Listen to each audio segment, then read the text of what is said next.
আসসালামু আলাইকুম। আজকে আপনাদের লাগে নিয়ে আইছি একটা ডিম দিয়ে কিভাবে এত সুন্দর একটা পুডিং বানাই নিতে পারেন। পুডিংটা বানানোর জন্য কি কি প্রয়োজন সবাই কিন্তু আপনাকে আমি পুরো ভিডিওতে কমো। পুডিং বানাইতে তো সবাই পারেন, তবে স্বাদ কিন্তু এক একজনের এক এক রকম হয়। যারা কখনো পুডিং বানান নাই তারাও কিন্তু এই পুডিং বানাইতে পারবেন। তাই চলেন প্রস্তুতি শুরু করা যাক। প্রথমেই একটা কাপ লইলাম, এর মধ্যে দিয়ে দিলাম একটা ডিম। যেহেতু আইস আমি একটা ডিম দিয়ে বানাবো সেহেতু আমি একটা ডিমেই কিন্তু লইলাম। আমি 1 চামচ চিনি দিছি, আপনারা চাইলে আরো 1 চামচ চিনি দিতে পারেন।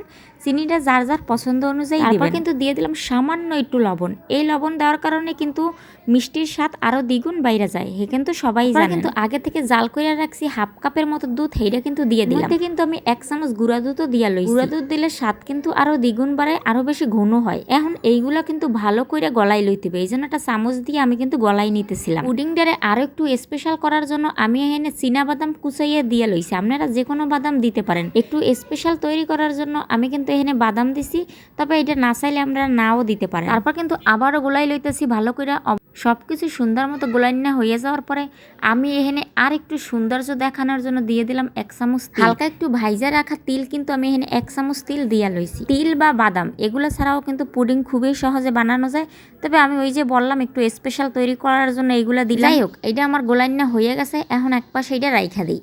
এখন চলে যাবো ক্যারামেল তৈরি করার জন্য। চুলার উপর একটা ডেকচি দিয়ে দিলাম, এর মধ্যে দিয়ে দিলাম 4 চামচ চিনি। চুলার আঁচটা একদম কমাইয়া কিন্তু আস্তে আস্তে করে এই ক্যারামেলটা তৈরি করে নিতে হবে, না হইলে কিন্তু পুইরা যাবে, আর পুইরা গেলে কিন্তু তিতা লাগবে। তাই আস্তে আস্তে করে ক্যারামেল সুন্দর করে তৈরি করে নিতে হবে। আর 1 মিনিটের মতো রাখলে কিন্তু আমার ক্যারামেলটা তৈরি হয়ে যাবে।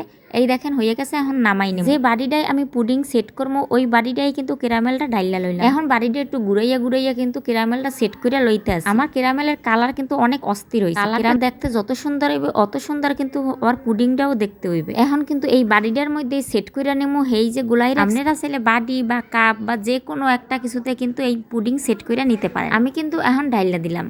ডাইলা দেওয়ার পরেই কিন্তু চলে যাবো চুলায়। কিন্তু আমি আগে থেকে একটা কড়াইতে পানি দিয়ে তারপর একটা স্ট্যান্ডও দিয়ে দিছি, আর দিয়ে দিলাম কিন্তু একটা কাপড়, যেন বাড়িটা ভালো করে বসানো যায় সেজন্য। চুলার আঁচটা একদম মিডিয়াম করে আমি কিন্তু বাড়িটা সেট করে দিলাম। এখন ডাইকে রাখবো 20 মিনিটের লাগে। 20 মিনিট পরেই কিন্তু আমার পুডিং হয়ে যায়। 20 মিনিট অপেক্ষা করা শেষে আমি আইয়ে পড়ছি আবার চুলা। এখন ঢাকনা উড়াইয়া দেখলাম মাশাআল্লাহ অনেক সুন্দরভাবে আমার পুডিংটাও তৈরি হয়ে গেছে। এখন কিন্তু আমি পুডিংটা কড়াই থেকে নামাইয়া 10 মিনিট ঠান্ডা করতে রাইখা দেব। বাড়িটা যেই ঠান্ডা হয়ে যাবে ফ্রিজে আরো 20 মিনিটের জন্য রাইখা দেব। 20 মিনিট পরে ফ্রিজ থেকে বের কইরা কিন্তু আমি পুডিংটা ডালবো। অনেকে কিন্তু সঠিকভাবে পুডিংটাও সেট করতে পারেন না, মানে ঢালার সময়। তাই করবেন কি, ভালোভাবে পাশ দিয়ে একটা চাকুর সাহায্যে কিন্তু প্রথমে কাটটা লইবেন, তাইলে কিন্তু খুবই সহজে একটা প্লেটে ঢাইলা নিতে পারবেন। চাকু দিয়ে কাটা হয়ে গেছে, এখন আমি কিন্তু একটা প্লেট নিয়ে নেব। প্লেটটা কিন্তু আস্তে কইরা বাড়ির উপর রাখতে হইবে, তারপর ঠাস করে কিন্তু উল্টাই হেলাইতে হইবে। উল্টাই হেলাইছি, এখন বাড়িটা উড়ামো, দেখি কেমন কি হইছে।